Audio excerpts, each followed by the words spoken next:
এই বছর থেকে একটা নতুন ইনিশিয়েটিভ শুরু হয়েছে যেটার নাম হচ্ছে রিক্লেম। আমরা যেটাকে প্রমোট করছি সেটা হচ্ছে সার্কুলার ইকোনমি, বর্জ্য থেকে আবার ব্যবহারযোগ্য জিনিস বানানো।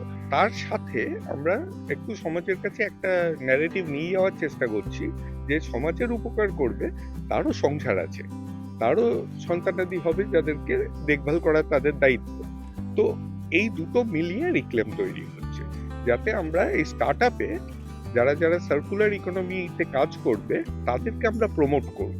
প্লাস্টিক যদি বলি যে প্লাস্টিক ব্যবহার করো না, সেটা অদ্ভুত শোনায়। অদ্ভুত শোনায় কেন? বললে কেউ শুনবেও না। আমি যদি বলি প্লাস্টিক গুলো ফেলো না, ওই দেখুন ওই যে আছে প্লাস্টিক যা যা আছে বোতল সব ওইখানে রাখো, তাহলে কি হয়, ওই প্লাস্টিক দিয়েই এমন এমন নতুন জিনিস বানানো যায়। সেটা আমাদের ধরুন উইন্ড চিটার হতে পারে, সেটা আমার জ্যাকেট হতে পারে, বা সেটা একটা ব্যাগ হতে পারে বাজার করবার। তাহলে কি হলো, ওই প্লাস্টিকটা দিয়েই আবার একটা কিছু কাজের জিনিস বানানো হলো যেটা মানুষ ব্যবহার করতে পারে।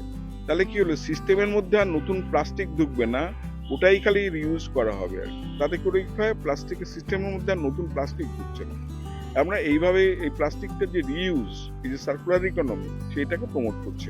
রিসাইকেল খুব ভালো দরকার, কারণ বিজ্ঞানের অগ্রগতি হয়েছে। বিজ্ঞানের অগ্রগতির ফলে সমাজ ব্যবস্থা উন্নতি হয়েছে, মানুষের গড়ায়ু বৃদ্ধি পেয়েছে, অনেক দুরারোগ্য ব্যাধির ওষুধ আবিষ্কার হয়েছে।